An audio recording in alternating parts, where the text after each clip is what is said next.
Por acá, no sé si me salté alguna, compañeros. Quiero presentar un mensaje. Primero, que somos la única propuesta a la dirigencia que tiene programa.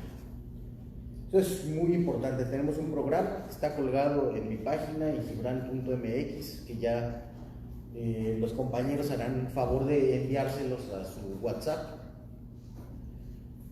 Soy el único de los aspirantes hasta ahora. Parece que se suma la senadora Citlali Hernández, que es un nativo obradorista. Me daría mucho gusto que esto se dirimiera entre personas que hayamos nacido a la vida pública, a la vida política, en la cuarta transformación, sobre todo en el obradorismo. Yo tengo 30 años, 15 de esos años los he pasado en el movimiento desde antes del desafuero, del movimiento sobre el diferendo del paraje San Juan, y estoy muy preocupado por el movimiento. Desde hace 2 años estamos en una parálisis terrible. Se nos ha dejado a la deriva por parte de las élites burocráticas de Morena.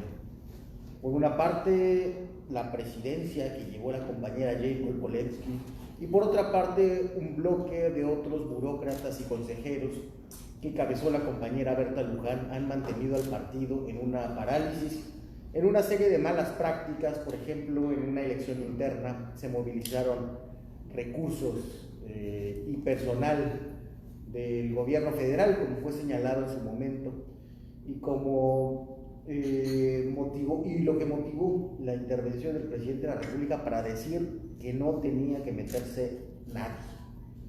Nosotros queremos superar ya este episodio. Creemos que todas las facciones burocráticas tienen una responsabilidad similar en el destino que ha tenido nuestra organización. Y creemos que los 15 puntos porcentuales de intención de voto que se han perdido desde el arribo del presidente de la República al gobierno hasta este momento se deben a esa parálisis, a esas pugnas burocráticas, a la falta de propuestas, a la falta de programa y al olvido del territorio como la parte fundamental para recoger los dolores y las demandas de la gente. Morena se olvidó de todo eso y en los hechos pasó a ser un membrete sin vida.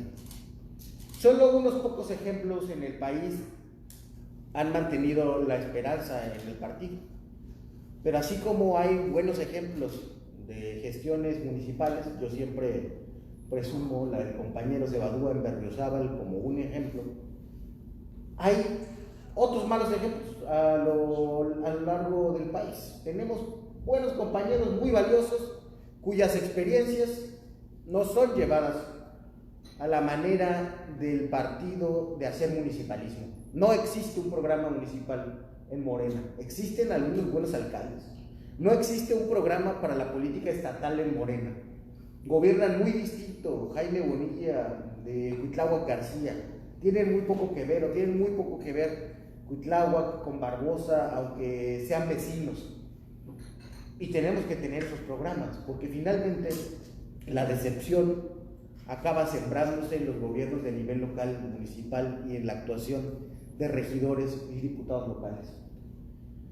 Nos enfrentamos ahora a una de las aduanas más complicadas de la transformación, que son las elecciones de 2021 y el revocatorio en 2022. En 2021 no se juega nada más tener mayoría, sino que se juega buena parte del sistema político que tendremos en el futuro. Si Morena sigue en su dinámica de tribus, de facciones, de liderazgos burocráticos, de referentes personales, en lugar de democratizarse, nos enfrentaremos a un escenario de dispersión y fragmentación. Toda la pérdida de confianza que está sucediendo o que ha sucedido a lo largo de estos 2 años en Morena, la cosecharán partidos que con estrategias de marketing y de publicidad querrán verse más obradoristas que el presidente López Obrador. Vamos a tener nuevos partidos, vamos a tener redes sociales progresistas, vamos a tener en el ala izquierda al PT, que cada vez se quiere diferenciar más de Morena, al Partido Encuentro Solidario, quizá vamos a tener otro partido de la actual burocracia del Sindicato Nacional de Trabajadores de la Educación, vamos a tener Fuerza Social por México, va a estar el Partido Verde. Y si toda esa aprobación, todo el capital político del movimiento no encuentra un cauce con credibilidad, se va a dispersar entre todos estos partidos. Y alguien diría que eso no es un problema, que es algo natural de la formación de un nuevo sistema político, de la transformación de un régimen. El problema es que eso fija límites para la transformación, que si alimentamos partidos oportunistas en este momento, en el futuro vamos a cosechar traiciones. Y seguramente que no lo imaginaban los compañeros del Cono Sur que vieron interrumpidos sus procesos de transformación, que no imaginaban que por no tener una organización fuerte que reprodujera el espíritu de sus liderazgos sin depender personalmente de ellos, iban a sucumbir a traiciones y a golpes. Ahora puede parecer eso remoto. El presidente López Obrador tiene mucho apoyo,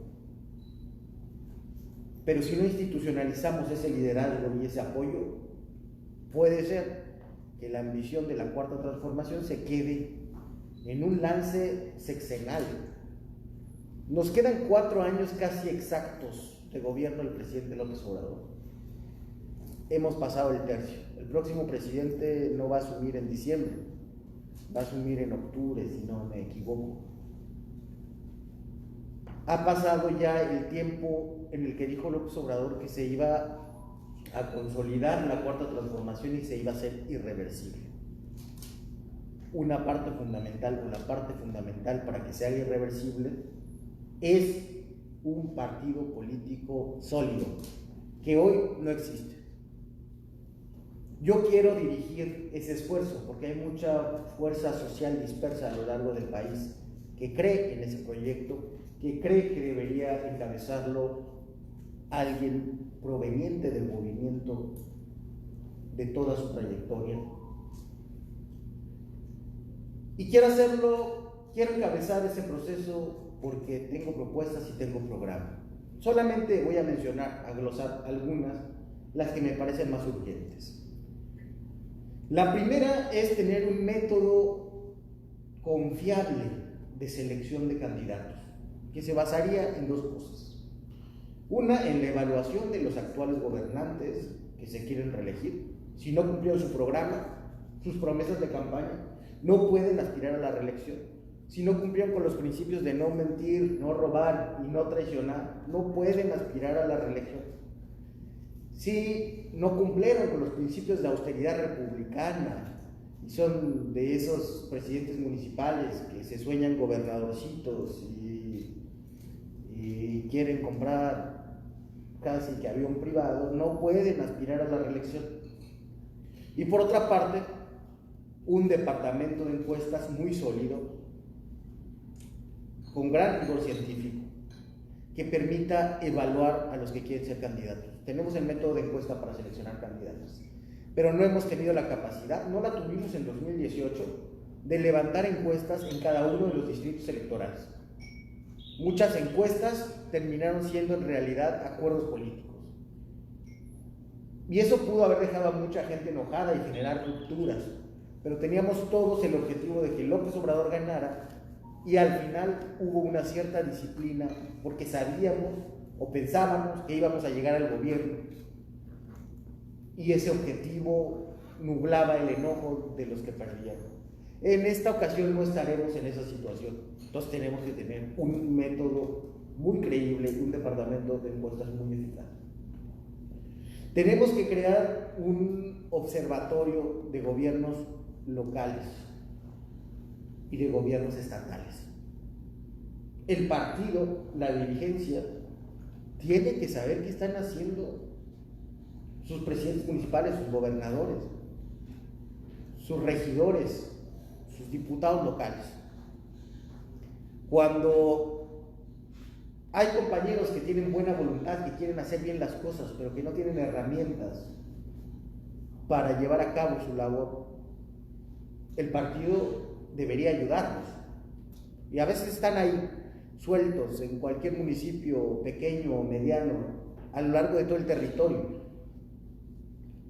Yo hace un par de años que recorro los fines de semana diferentes estados con mi equipo, platicando con la militancia, porque me invitan a dar conferencias. Y el reclamo más sentido de gente que quiere hacer las cosas bien, de regidores, de diputados locales, es que no hay nadie que los ayude. Y que si no se disciplinan con el gobernador, por ejemplo, en algunos estados, no hay recursos para llegarse a asesoría, etcétera, etcétera. Eso ya lo sabemos.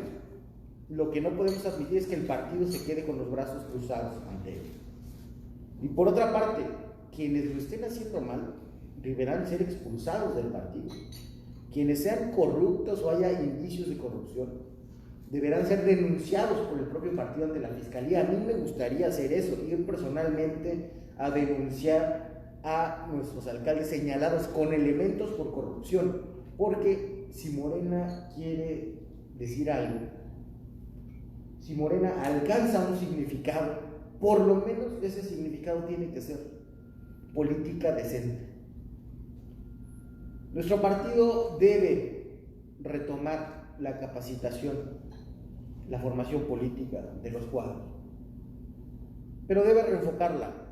Si bien hasta ahora el Instituto de Formación Política se ha dedicado a dar conferencias sobre temas de interés público, como historia, como neoliberalismo y algunos otros, creo que es urgente empezar por otro tipo de capacitación. Tenemos funcionarios electos, tenemos funcionarios en los gobiernos que a veces necesitan saber incluso sus atribuciones y cómo ejercerlas. La formación política que urge es esa.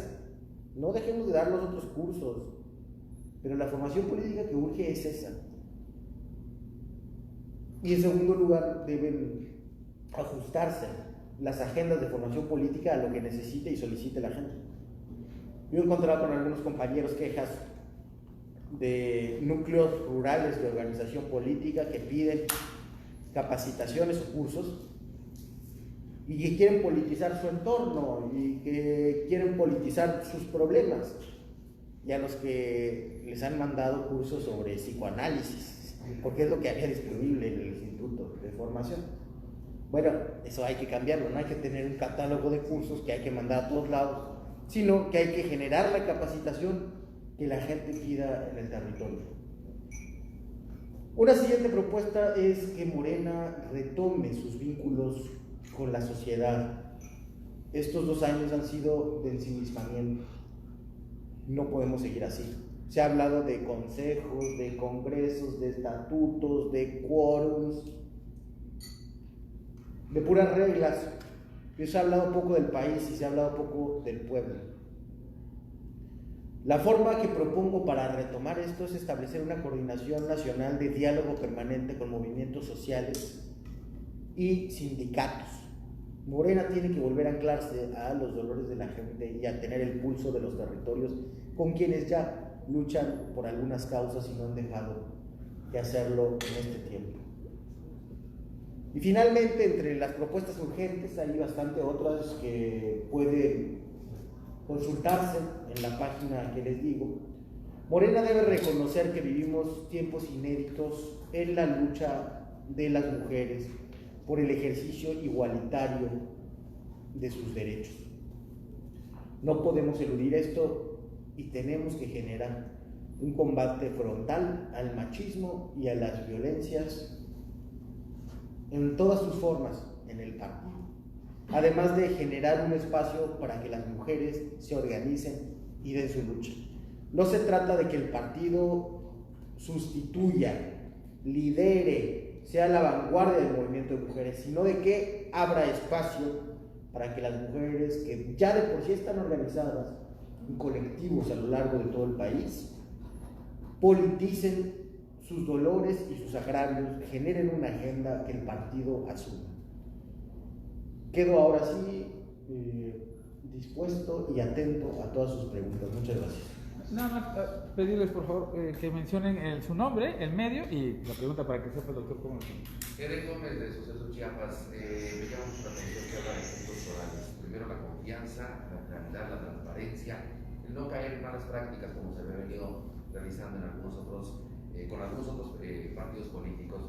Hoy el presidente ha minimizado de alguna forma, pues es la percepción que se tiene en México, sobre las malas prácticas de recibir algunas cuotas o incluso malas prácticas o mal Pío López Obrador. ¿Cuál es su opinión al respecto? ¿Cómo acabar con esas malas prácticas? Y en esta búsqueda de la dirigencia nacional, en algún momento si Pío López Obrador quisiera integrar las filas del grupo que usted estaría encabezando, ¿lo aceptaría? Es una hipótesis bastante improbable, pero no lo haríamos nada más hasta que aclare su asunto, ¿no? Ahora, yo creo que tenemos una legislación electoral muy poco realista.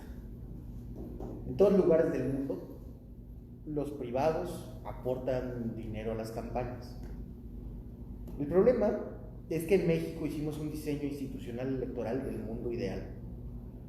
Y dijimos, no, si los privados aportan, entonces la política se va a subordinar a los privados. Y creímos que prohibiendo que los privados aportaran una cantidad significativa, lograríamos prohibir que influyeran en la conducta de los políticos. Lo único que logramos es que esas aportaciones se dieran bajo la mesa. Y de todas maneras, casi todos los políticos que conocemos en puestos importantes tienen algún tipo de compromiso con privados. Yo creo que habría que modificar la legislación electoral, bueno, independientemente de que este caso tiene que investigarse hasta sus últimas consecuencias, a ver si se trata de una falta administrativa o si hay otro tipo de infracción, si hay delito electoral.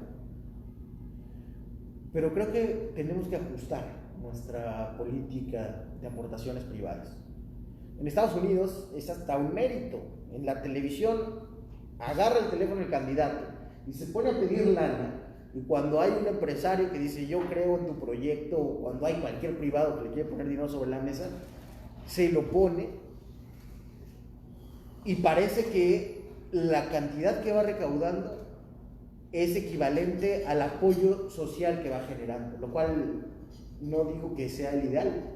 Estados Unidos es una sociedad muy oligárquica, pero sí creo que tendrían que ajustarse los porcentajes y las formas de comprobación de aportaciones privadas. Nadie puede hacer un partido político si no hay aportaciones voluntarias. Es una misión absolutamente imposible en un país como el nuestro. Entonces son las dos cosas. Seguramente que hay una mala práctica, pero también tenemos una legislación electoral poco realista en ese sentido, en ese y otros sentidos. ¿Aceptaría Pío López el apoyo?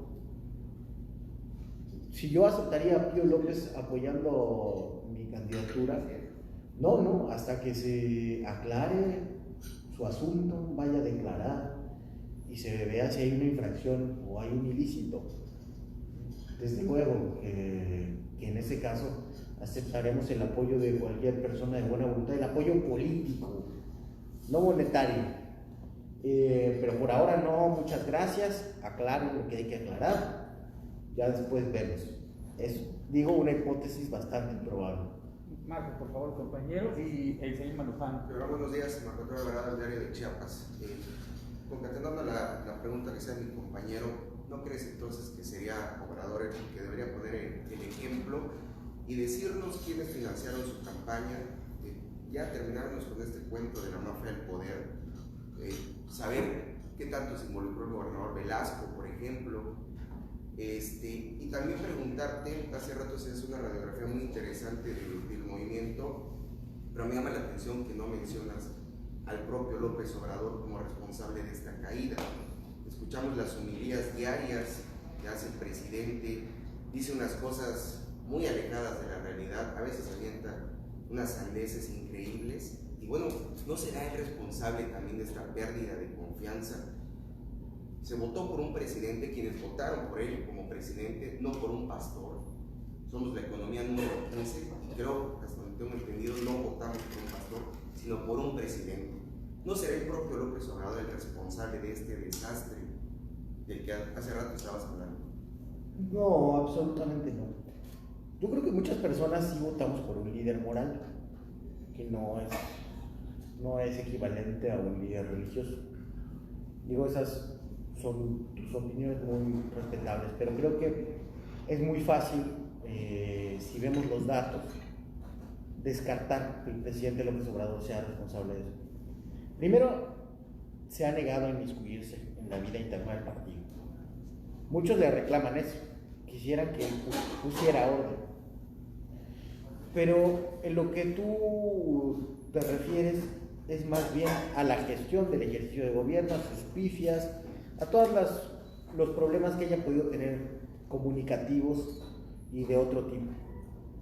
Bueno, el presidente López Obrador se ha desgastado mucho menos que el partido.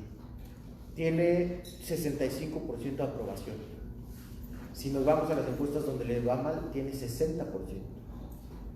Hay un ejercicio demoscópico que hizo Alejandro Moreno, para mí uno de los encuestadores más solventes de México, donde después de que el presidente lo declaró así, de que debería haber solamente dos partidos, a favor de la transformación y en contra de la transformación, o liberal y conservador, Moreno le pregunta a la gente, si solo hubiera dos partidos, ¿por cuál votaría usted? ¿El de la 4T o el de en contra de la 4T? Los resultados brutos te dan un 35% a favor de la cuarta transformación. Los resultados netos serían un 50%. Estos son 15 puntos porcentuales más de lo que mide Morena en cualquier encuesta. O sea, hay mucha gente que está a favor del presidente, que está a favor de la transformación, pero que no ve en el partido una esperanza. Y a esos son a los que les quiero hablar. Todos los que están en el movimiento, en el obradorismo, que siguen las políticas del presidente, están de acuerdo con la transformación, pero que no ven en el partido una esperanza. Porque esa fuerza, si no se va a Morena, se va a ir a cualquier otro lado. Y en muchos de esos, cualquier otro lado, de repente van a cambiar de bando o de signo ideológico. Nueva Alianza y la burocracia del CENTE antes eran neoliberales. Ahora la burocracia del CENTE, que es la misma, ahora resulta que son partidarios de la transformación.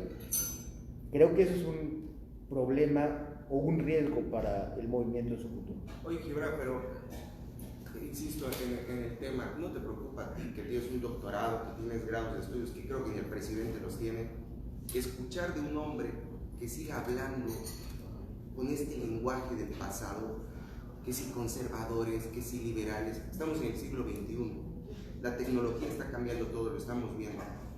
¿No te parece que el presidente está muy cómodo en el pasado, un pasado que interpreta a modo? Me parece que el presidente habla en el lenguaje del pueblo de México. Yo diferiría en las etiquetas para los partidos, pero a mí también me gustaría que hubiera un bipartidismo. Yo lo plantearía en términos distintos. Tendría que haber una izquierda popular, un bloque de izquierda, un bloque nacional popular, no sé cómo le llamaría yo a ese partido. Y tendría que haber un bloque liberal demócrata. Creo que ahí hay mucho talento desperdiciado en la derecha. Creo que muchos intelectuales descontentos, por ejemplo del grupo Nexos, Pepe Goldenberg, Salomón Chertorivsky, que están ahí regados fuera de los partidos o al interior de algunos partidos, podrían encabezar otro bloque. O sea, creo que el fondo del razonamiento es bastante correcto. Lo demás sí es el gusto del presidente por la historia del siglo XIX, que tampoco veo mal y que creo que utiliza para querer situar a sus adversarios en la historia. En algunos casos, pues es una analogía con mucha potencia y desgraciadamente con actualidad, porque siguen dominando en las élites políticas de la derecha oligarquías que tienen fuertes componentes extractivistas, mineros, desde luego que se suman cosas del siglo XXI, como mencionas, sectores que no nos habríamos imaginado, como la potencia de las farmacéuticas o del sector financiero. Pero sí veo un alineamiento en dos polos que en algún momento tiene que normalizarse y tiene que volverse una relación de adversarios más civilizados, más ideológicos y más amables, menos afectivos, menos enojados en un bando con el otro.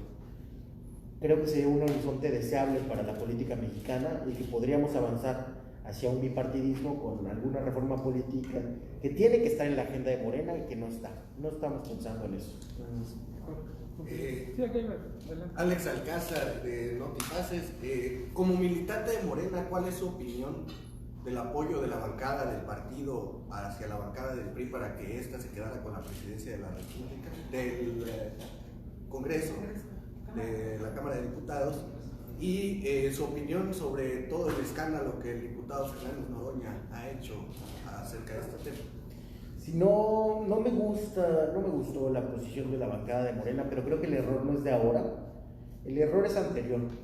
La ley orgánica está hecha para un periodo anterior, fue el periodo del tripartidismo, que eran dos partidos que se repartían todo y le dejaban las obras al PRD. Entonces incluso la arquitectura de la Cámara, cómo estaba organizada en ese momento físicamente, tenía dos espacios muy grandes para los partidotes, un espacio más chico para el PRD, y se repartían los diversos órganos.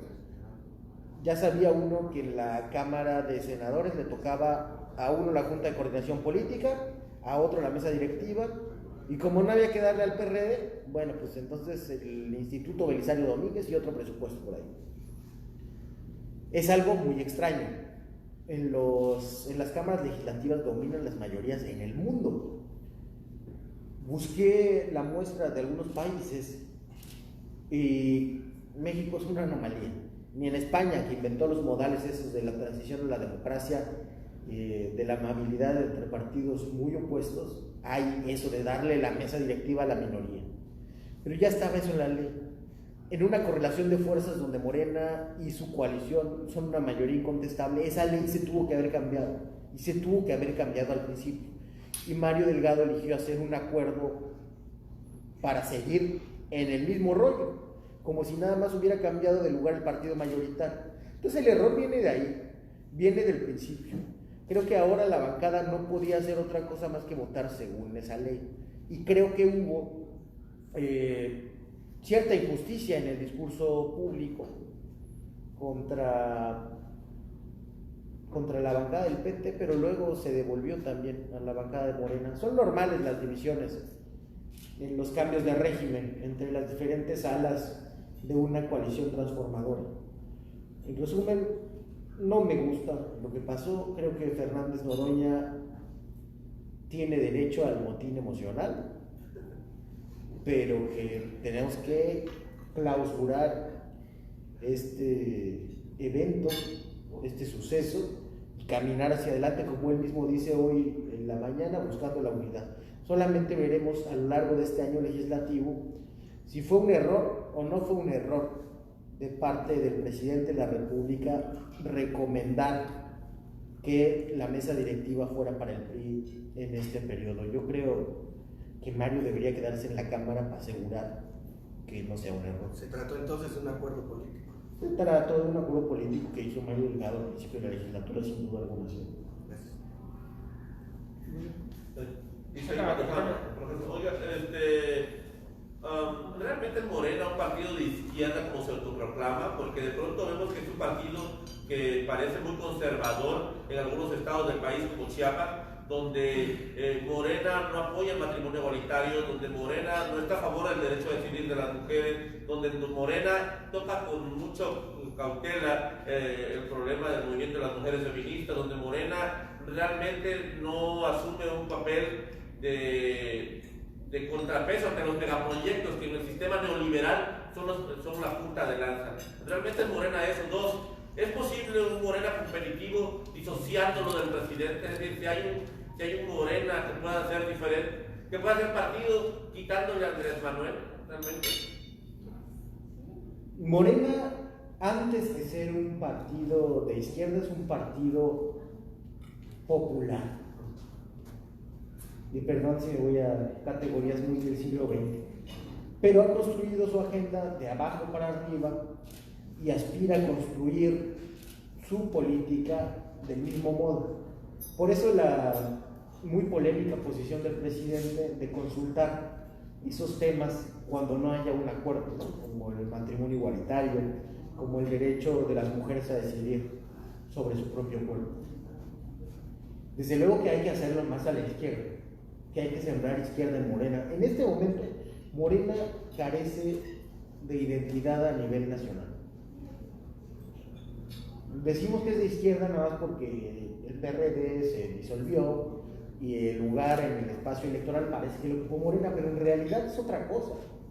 A diferencia del PRD, que era una colección de diferentes corrientes que venían, muchas, la mayoría de ellas, de un pasado de izquierda partidista, Morena es una identidad política forjada en torno a un liderazgo con ciertas demandas y valores concretos donde, desgraciadamente, estas luchas no ocupan un papel central. Entonces hay que convertirlo en un partido más a la izquierda, sin dejar de lado la estrategia de convencer antes de reformar.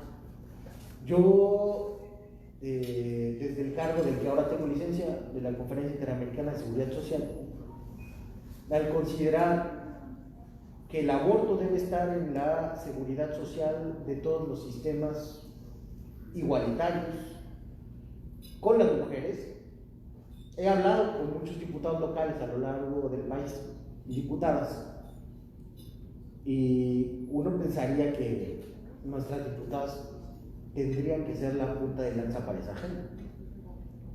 Pero casi todas, aunque estén de acuerdo, tienen cálculos sociales, una sobre las represalias que les puede haber en la prensa, en otros, y dos, sobre el futuro de su carrera política. Entonces no puede ser que se salgan de la sociedad en la que viven, ¿no? Y dejen de representar otros anhelos populares para representar únicamente esos. Yo las entiendo, aunque me gustaría que hubiera un mayor empuje hacia ese lado. Creo que hay que trabajarlo, creo que la vía de la consulta puede ser útil para politizar esos temas. A mí me gustaría un Morena más a la izquierda. Y en segundo lugar, Morena no tiene por qué disociarse del presidente López Obrador. Tiene que separarse, sin duda alguna, en el ejercicio de sus funciones. No tiene que hacer nada el gobierno, los servidores de la nación, los funcionarios municipales, operando asambleas partidistas, por ejemplo. Nada. Pero no por eso el partido tiene que dejar de ser un partido de apoyo al presidente. A mí me parece una aberración lo que hizo Ramírez Cuellar de argumentar en contra de nuestra agenda histórica sobre la austeridad republicana, o a favor de la deuda, o a favor de organismos autónomos como el Consejo Fiscal que él mismo promovía. Eso sí es desconocer cómo se construyó la agenda que tenemos. No, tenemos que ser un partido López Obradorista y convertir esos rasgos, esa agenda y un estilo de hacer política en institución. Para mí ese estilo de hacer política tiene tres rasgos. Promueve organizaciones abiertas en lugar de cerradas, en eso se diferencia del PRD. Promueve organizaciones democráticas en lugar de burocráticas, a diferencia del PRD. Y propone organización popular y no doctrinaria tradicional. De tal manera que creo que no tendría futuro si se disociase el presidente López Obrador, pero no tiene por qué hacerlo. Tiene que ser el partido del López Obradorismo por excelencia. Un par de preguntas más, doctor José Luis Coutinho, Max, y cerramos, ¿no? Se ha dicho que eres Max Aquino Noticias, se ha dicho que eres muy joven para la dirigencia de Morena. ¿Consideras tú que tienes la experiencia para aspirar a esta dirigencia? Claro que sí. Yo, desde luego, como millones de militantes, empecé haciendo el trabajo que hace todo militante cuando empieza a militar, a pegar calcomanías, a repartir volantes, a convencer casa por casa, a convencer a los conocidos. Y después he tenido un desarrollo profesional que me ha llevado a la asesoría legislativa, a la consultoría y además de encabezar algunos esfuerzos de organización. Ya hace tiempo, por ejemplo, yo fui el titular, el formador de Morena Jóvenes y Estudiantes en la Facultad de Ciencias Políticas y Sociales, cuando Luis Alcalde organizó a nivel nacional. Tenemos esa experiencia en común y hemos caminado juntos con los compañeros desde entonces. He sido candidato a diputado constituyente por nuestro partido y estos 2 últimos años me toca encabezar un organismo internacional que integran instituciones de 36 países. Un organismo fundado en 1942 por Salvador Allende y otros líderes de la región. Justo Allende tenía más o menos mi edad. Y tengo esos 2 años gestionando esa institución y hemos refundado esa institución, de manera que también tengo experiencia en la gestión de instituciones. Escribía en mi artículo de Milenio el pasado lunes que 30 años tenía el presidente López Obrador cuando era presidente de partido en Tabasco, después de que fue delegado del gobierno a los 24. 30 años tenía Lombardo Toledano cuando fue gobernador de Puebla, o Gómez Morín cuando impulsó la creación del Banco de México. Y no es que me compare en nada con ellos, solamente en que me quiero tomar en serio y en que saber que tengo la única propuesta programática que se ha puesto sobre la mesa me da certeza de que tengo más idea del rumbo de que debería llevar el partido que los demás aspirantes. Doctor, entonces, después del análisis y todo, ¿qué pasó con Morena? Morena es un trampolín político más fraguado para llegar a la presidencia y se corre el riesgo de que pase lo mismo que lo que ha hecho el presidente con los otros partidos, o hay tiempo rescatar y hay compromiso del presidente de Morena. No, el presidente dejó la instrucción de que Morena se gestionara solo y si se echara a perder, él iba a renunciar. Entonces, compromiso del presidente de gestionar Morena no hay. Más bien tiene la seguridad de que el bloque social de la Cuarta Transformación es inmune a que Morena se eche a perder. De tal manera que puede pasar que él renuncie y nos tenemos que hacer cargo nosotros. Es algo que ha pasado, decía yo, en otros procesos de transformación de América Latina. Se desentienden, de repente, siempre pongo el caso de Rafael Correa, y yo le preguntaba, oiga, ¿por qué no gestionó un partido? ¿Por qué no sembró que esto siguiera? Decía, bueno, es que quieren que hagan todos los líderes como los que nos acusan de caudillistas, exactamente, y yo creo que el presidente es un demócrata y que no va a hacer eso. Entonces, si el presidente no se va a hacer cargo, no va a poner orden, eso ya tenemos que tenerlo claro. Si sigue la dinámica de facciones, vamos a hacer que Morena se vuelva un partido muy cerrado, que se solidifique en grupos municipales, regionales y nacionales, y que se acabe de desconectar de la gente. Según yo, esta es la última oportunidad que tenemos para darle otro rumbo. Entonces, ¿se hizo al vapor? ¿Se fraguó al vapor el partido? No se hizo al vapor, se hizo con prisa, eso sí, se hizo con prisa, porque teníamos que ganar una elección presidencial y construimos un partido en muy poco tiempo. Íbamos corriendo mientras nos amarrábamos las agujetas. ¿Qué espera para el 2021? Morena va a triunfar, el problema es cómo triunfe, con quiénes, con oportunistas o con buenos líderes políticos, y de eso depende el futuro, depende el revocatorio y depende de 2024. ¿Será una reestructuración de Morena? ¿Será necesaria una reestructuración de Morena? A fondo. Las alianzas las tiene que definir la militancia. Tiene que haber opciones que se sometan a la militancia. Una política de alianza amplia o estrecha. ¿Morena irá solo o buscará alianzas para el 2024 y 2021? Lo tiene que definir la militancia y lo tiene que definir ya. Se tiene que hacer una consulta. Si yo gano, se va a hacer una consulta a la militancia.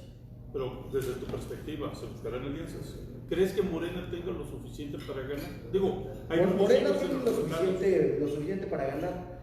y puede buscar después hacer coalición legislativa. Yo creo que hay que hacer alianzas, sin duda alguna. Hay que discutir la amplitud de esas alianzas. Si se incorpora o no se incorpora al Partido Verde, por ejemplo. Yo soy de la idea de que no se incorpore, pero no lo tengo que decidir yo, eso lo tiene que decidir la base militante y los simpatizantes. De tal manera que si yo llego a presidir Morena, no voy a tomar esa decisión yo, ni voy a permitir que la tomen otros dirigentes políticos. Se va a someter a una consulta a la base y se va a hacer caso a ese resultado. De acuerdo, candidato.